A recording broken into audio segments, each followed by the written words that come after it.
வணக்கம் தங்கச்சி. வணக்கம் தங்கச்சி. நல்லா இருக்கிறியாண்ணே? நல்லா இருக்கிற தங்கச்சி. அண்ணா இன்னைக்கு எனக்கு நம்ம முன்னோர்கள் உபயோகித்த இந்த மூலிகை தைலம், மூலிகை சம்பந்தமான செய்திகள் எனக்கு இன்னைக்கு சொல்லுங்கண்ணே. சரி தங்கச்சி, நான் கண்டிப்பாக சொல்கிறேன் தங்கச்சி. ஒவ்வொன்றா சொல்லிகிட்டே வர்றேன், நீ கவனமாக கேளு தங்கச்சி. சரிண்ணே, எனக்கு சொல்லுங்கண்ணே. அதில் முதல்ல தங்கச்சி நான் வந்து முட்டிக்கால் வலியை பற்றி சொல்கிறேன். அதாவது எதுவுமே வருமுன் காப்பது தான் சிறந்தது. அதனால் நான் முதல்லையே வந்து இப்போ சொல்லிடுறேன். முதியவர்கள் மட்டும் இல்லாமல் மூட்டு வலியால் சிரமப்படுறவங்க, அது வந்து இப்போ இளையவர்கள் கூட மூட்டு வலியால் சிரமப்படுறாங்க தங்கச்சி. ஏன்னா ஊட்டச்சத்து குறைபாடு, உடல் பருமன், உடற்பயிற்சி செய்யாதது போன்ற காரணங்களால் மூட்டு வலி உண்டாகுது. மூட்டு வலியிலோட ஆரம்ப நிலை வந்து மூலிகையில் கலந்த எண்ணெயை காய்ச்சி தடவி வருவதன் மூலம் நிவாரணம் பெற முடியும் தங்கச்சி, ஆரம்ப நிலையிலேயே. அதான் நான் உனக்கு வருமுன் காப்பதே சிறந்ததுன்னு முதலியே சொன்னேன் தங்கச்சி. சரிண்ணே. அண்ணா இதை எப்படி தயாரிக்கிறதுண்ணா இந்த மூலிகையை? தங்கச்சி, இந்த மூட்டு வலி மூலிகை தைலத்தை எப்படி தயாரிக்கிறதுனா, அதுக்கு முதல்ல தேவையான பொருள்னு பார்த்தீங்கன்னா கடுகெண்ணெய் ஒரு 50 மில்லிலிட்ரு, விளக்கெண்ணெய் ஒரு 50 மில்லிலிட்ரு, நல்லெண்ணெய் ஒரு 50 மில்லிலிட்ரு, வேப்பெண்ணெய் ஒரு 50 மில்லிலிட்ரு தங்கச்சி. மூலிகைகள் என்னென்னு தேவை பார்த்தீங்கன்னா குப்பைமேனி இலை ஒரு 1/4 கப்பு, உத்தாமணி இலை ஒரு 1/4 கப்பு, நொச்சி இலை ஒரு 1/4 கப்பு, முடக்கத்தாங்கீரை ஒரு 1/4 கப்பு, பெரண்டத்துண்டு 1/4 கப்பு, யூக்கலிப்டஸ் இலை 1/4 கப்பு, பச்சை கற்பூரம் 1/4 டீஸ்பூனு. இதெல்லாம் தான் தங்கச்சி தேவையான மூலிகைகள். சரிண்ணா, இதையெல்லாம் வச்சு எப்படி தயாரிக்கிறதுன்னு சொல்லுங்கண்ணே. சொல்கிறேன் தங்கச்சி. பெரண்டையோட தோலை சீவி துண்டுகளாக நறுக்கிக்கோ. அதுக்கப்புறம் வானலியில் போட்டு மிதமான தீயில லேசாக அதைய வதக்கிக்கோ. எல்லா இலையுமே காம்புகளை நீக்கி தண்ணீரில் போட்டு நல்லா சுத்தப்படுத்திக்கோ. பின்பு இலைகளையும் பிரண்டையையும் தனித்தனியாக மிக்சியில் போட்டு சிறிது தண்ணீர் ஊற்றி அரைச்சி சாறு எடுத்துக்கோ. அதுக்கப்புறம் அடுப்பில் இரும்பு வானலியை வச்சு அதில் அனைத்து எண்ணெய்களையும் ஊற்றி நல்லா கலந்துக்கோ. அதுக்கப்புறம் மிதமான தீயில அந்த எண்ணெயை சூடுபடுத்து. எண்ணெய் சூடானதும் அதில் மூலிகை சாறுகளை ஊற்றி கலக்கு. அந்த அரைச்சி வச்சுருக்கிறையெல்லாம் அது மிதமான தீயில எண்ணெய் கலவையை கிளறிக்கொண்டே இரு. அந்த சாற்றில் இருக்கும் நீர் வற்றியதும் வானலியை இறக்கி வச்சு அதில் பச்சை கற்பூரம் சேர்த்து கலக்கு. மூலிகை தைலத்தின் சூடு ஆறியதும் கண்ணாடி குப்பியில் ஊற்றி வச்சுக்க தங்கச்சி. சரிண்ணே, நீங்கள் சொன்ன மாதிரியே நான் மூலிகை தைலத்தை தயாரிச்சுக்கிறேன். இதை எப்படி பயன்படுத்துறது, எப்போ பயன்படுத்துறதுன்னு கொஞ்சம் தெளிவாக சொல்லுங்கண்ணே. சரி தங்கச்சி, சொல்கிறத கேளு தங்கச்சி. அதாவது இந்த எண்ணெயை கை, கால், மூட்டு வலி, இடுப்பு வலி, முதுகு வலி போன்ற பிரச்சனைக்கெல்லாம் நான் நல்லா பலன் தரும். இரவு நேரத்தில் படுக்கைக்கு செல்றதுக்கு முன்னால் எண்ணெயை மூட்டுகளில் மென்மையாக தடவி மசாஜ் செய்யணும். காலை நேரத்தில் பார்த்தீங்கன்னா மூட்டுகளில் நன்றாக தேய்ச்சி சூரிய ஒளியில் ஒரு 20 நிமிஷம் உட்கார்ந்தோன்னு தங்கச்சி. இதனால் சருமத்தில் துளைகள் இருக்கும் அல்லவா, அந்த துளைகள் வழியாக எண்ணெய் உடலுக்குள்ளே ஊடுருவி வலியோட தீவிரத்தை படிப்படியாக குறைச்சிக்கிட்டே வரும் தங்கச்சி. பக்க விளைவு இல்லாத இந்த எண்ணெயை குழந்தைகள் முதல் வயதானவர்கள் வரை அனைவருமே பயன்படுத்தலாம் தங்கச்சி.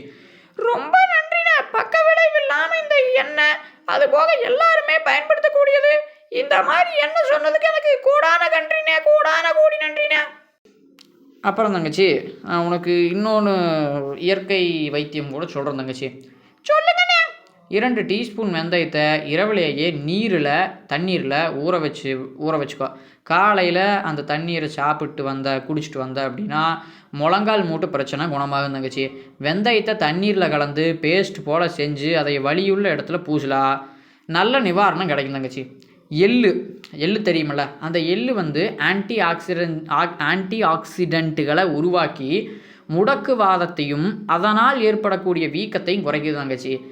எள்ளில் உள்ள தாமிரம் அப்படின்னா காப்பர் வந்து எலும்புகளுக்கும் மூட்டுகளுக்கும் அடிப்படையாக அமையும் கொலாஜன் மற்றும் எலாஸ்டினை இணைக்கிறது. இந்த கொலாஜன் மற்றும் எலாஸ்டின் அப்படின்னா என்னென்னா, இது வந்து ஒரு வகையான புரோட்டீன் தங்கச்சி. அதை வந்து இணைக்குது தங்கச்சி. இது வந்து நமக்கு உதவக்கூடிய புரோட்டீன், அதை இணைக்குது தங்கச்சி.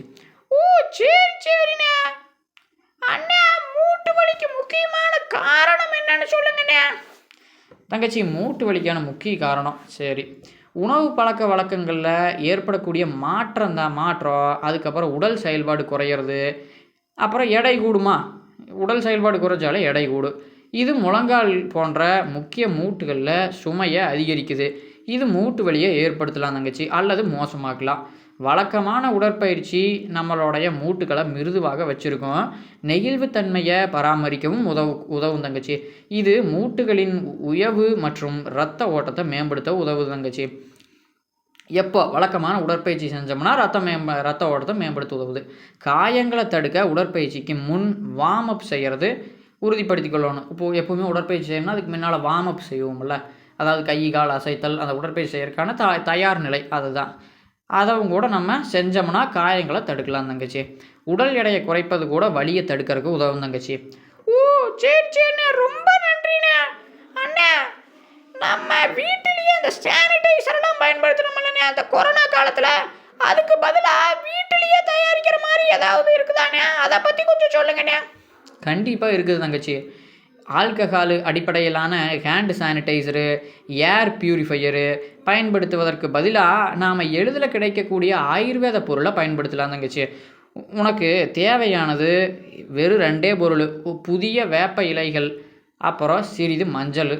வீட்டில் இருக்கும்போது கைகளை சுத்தப்படுத்த திறம்பட பயன்படுத்தக்கூடிய ஒரு தயாரிப்பு தான் தங்கச்சி. இது 2 பொருள், வேப்பந்தலை, மஞ்சள், அவ்வளவுதான். கொரோனா வைரஸ் உலகம் முழுவதும் உள்ள மக்களிடையே ஆயுர்வேத சக்தி மீதான நம்பிக்கை மீண்டும் நிலைநாட்டியிருக்குது தங்கச்சி. சரியா? அண்ணே, இதை எப்படிண்ணே தயாரிக்கிறது? சொல்கிறேன் தங்கச்சி. வேப்பிலைகளை ஒரு கிண்ணத்தில் எடுத்துக்கோ. அதோட அரை ஸ்பூன் மஞ்சத்தூள் சேர்த்துக்கோ. இப்போது கிண்ணத்தில் தண்ணீர் நிரப்பி நன்றாக கலக்கோ. காற்றை சுத்தகரிக்க இந்த கிண்ணத்தை உன்னோட அறையில் வைக்கலாம். நீ இப்போ இந்த தயாரித்து வச்சுருக்கிற இல்லவா, இந்த வேப்ப இலைகளை கலந்து மஞ்சளை போட்டு சேர்த்து வச்சுருக்கிற இந்த கிண்ணத்தை சும்மா கொண்டு போய் உன்னோட அறையில் வச்சேனாலே நீ இது ஒரு கிருமி நாசினியாக பயன்படுது. அதுக்கப்புறம் உன்னோட கைகளை சுத்தப்படுத்தவும் கூட இது பயன்படுது தங்கச்சி. வேப்ப இலையும் வேப்ப இலை என்ன பண்ணுது, தூசி துகள்களை பிடிக்கும் மற்றும் வாயு மாசுகளை உறிஞ்சும் நேச்சுரல் ஏர் ஃபில்டர், அதாவது இயற்கை காற்று வடிகட்டியாக இது பயன்படுது தங்கச்சி வேப்ப இலை. இந்த 2ஐயும் கலந்து வச்சுருக்கிற கிண்ணத்தை கொண்டு போய் உன்னோட அறையில் வச்சினாலே போது இது காற்றை சுத்திகரிச்சிடும் தங்கச்சி. காற்றை சுத்திகரிக்கிறதுக்கு நீ வேறு எதுவும் பண்ண வேண்டியதில்லை. சும்மா இந்த கலந்து வச்சுருக்கிற கிண்ணத்தை கொண்டு போய் வச்சாலே போதும் தங்கச்சி. ஏன்னா இது 2மே இயற்கை பொருள் தங்கச்சி. சரிண்ணே, ரொம்ப நன்றிண்ணே தங்கச்சி. அதுக்கப்புறம் உனக்கு இதை பற்றி இன்னுமே சொல்கிற கேளு. வேப்பிலை மற்றும் மஞ்சளை பற்றி சொல்கிறேன். ஒரு பெரிய வேப்ப மரம் அதிகபட்ச கார்பன் டை ஆக்சைடு நிலைப்படுத்துதலுக்கு உதவுது. அதுக்கப்புறம் சல்ஃபர் டை ஆக்சைடு போன்ற மற்ற மாசு கூறுகளுக்கு எதிராக ஒரு கவசத்தை நமக்கு வழங்குது தங்கச்சி. கூடுதலாக இது பாக்டீரியா எதிர்ப்பு, ஆன்டி மைக்ரோபியல் மற்றும் பூஞ்சை காளான் எதிர்ப்பு பண்புகளை கொண்டிருக்குது. அதுக்கு மறுபுறம் பார்த்தீங்கன்னா மஞ்சளில் குர்குமினுடன் ஆன்டி ஆக்சிடென்ட்டுகள் இருக்குது. இது சுவாச மண்டலத்தை விடுவிக்கிறது மற்றும் நுரையீரலில் ஏற்படும் வீக்கத்தை கட்டுப்படுத்துது. மேலும் வைரஸ் தொற்றுகள் வராமையும் தடுக்குது தங்கச்சி. ஓ, வேப்பிலையிலையும் மஞ்சள்லையும் இத்தனை பயன் இருக்குதானே? ஆமாம் தங்கச்சி. அண்ணா, உட்புற தாவரங்கள் பற்றி எனக்கு கொஞ்சம் சொல்லுங்கண்ணே. கண்டிப்பாக தங்கச்சி. உட்புற தாவரங்கள் எனப்படும் இன்டோர் பிளான்ஸ் அப்படின்னு நாம் இப்போ இன்டோர் பிளான்ஸ் அப்படின்னு சொல்லுவோமா, தீங்கு விளைவிக்கும் வாயுக்களை எடுத்து அதை உயிர் கொடுக்கும் ஆக்சிஜனுடன் மாற்றுது தங்கச்சி. என்னென்னா உனக்கு இயல்பாகவே தெரியும், மரங்கள் கார்பன் டை ஆக்சைடை எடுத்துகிட்டு ஆக்சிஜனை கொடுக்கும். இரவு நேரத்தில் அதுவும் மரமும் கூட கார்பன் டை ஆக்சைடை வெளியிடும்.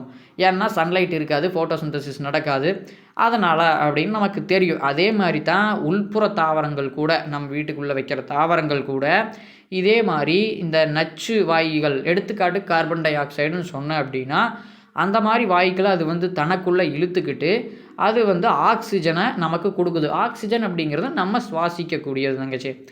ஓ சரி சரிண்ணே. அப்புறம் தங்கச்சி, வீட்டுக்குள்ளே எவ்வளவு தாவரங்கள் வைக்கப்படுதோ அந்த அளவுக்கு வீட்டுக்குள்ளே ஆக்சிஜனின் தரம் அதிகமாக இருக்குது தங்கச்சி. அதுக்குன்னே சில தாவரங்கள் வீட்டுக்குள்ளே வைக்கிறதுக்குன்னே இருக்குது தங்கச்சி. மரமெல்லாம் பார்த்தீங்கன்னா இரவு நேரத்தில் கார்பன் டை ஆக்சைடை வெளியிடும். அதுக்காக மரத்தையெல்லாம் நம்ம வீட்டுக்குள்ளே கொண்டு போய் வைக்கவும் முடியாது. மரத்துக்கடி இரவு தூங்கக்கூடாதுன்னு கூட அதுக்கு தான் சொல்கிறாங்க தங்கச்சி. ஓ சரி சரிண்ணே. அப்போ நீங்கள் இப்படி சொல்கிறீங்களே, அப்போ கார்பன் டை ஆக்சைடெல்லாம் வெளியிடக்கூடாதுல்ல இரவு நேரத்துலையுமே? அப்போ நாம் குறிப்பிட்ட தாவரங்கள் தானே வைக்கணும்? ஆமாம் தங்கச்சி, நான் உனக்கு முக்கியமான தாவரங்கள் என்ன அப்படின்னு சொல்கிறேன் தங்கச்சி. சரி சொல்லுங்கண்ணே. அது முதல்ல ஸ்னேக் பிளான்ட்டு, அப்புறம் பீஸ் லில்லி, அப்புறம் ஸ்பைடர் பிளான்ட்டு, அதுக்கப்புறம் பார்த்தீங்கன்னா பிகஸ் ஆகியவை வீட்டில் ஆக்சிஜன் அளவை அதிகரிக்க உதவும் சில தாவரங்கள் தங்கச்சி. சரிண்ணே. அண்ணே, அத்தியாவசிய எண்ணெய் என்னன்னு கொஞ்சம் சொல்லுங்கண்ணே. சொல்கிறேன் தங்கச்சி. அத்தியாவசிய எண்ணெய்கள் என்னன்னு பார்த்தீங்கன்னா ஆக்சிஜன் ஏற்றங்களால் நிரம்பி இருக்கும் அத்தியாவசிய எண்ணெய் எல்லாமே. சரியான எண்ணெய் காற்றின் தரத்தை உயர்த்தி நேர்மறையான முடிவுகளை அளிக்கும் தங்கச்சி. ஆக்சிஜன் எண்ணெய்கள் ஆக்சிஜன் ஏற்றங்களால் நிரம்பி இருக்கும்னு நான் சொன்னேன். ஆக்சிஜன் ஏற்றம்னா என்ன தங்கச்சி? ஆக்சிஜன் ஏற்றம்னா எதுவும் இல்லை. நீ ஆங்கிலத்தில் அதாவது கெமிஸ்ட்ரியில் வேதியியலில் ஆக்சிடேஷன் அப்படின்னு படிச்சிருப்ப. ஆக்சிடேஷன் அப்படின்னு என்னென்னா loss of electron or gain of oxygen. அதுதான் தங்கச்சி. கெயின் ஆஃப் ஆக்சிஜன்னா என்ன? ஆக்சிஜன் கூட்டுறது.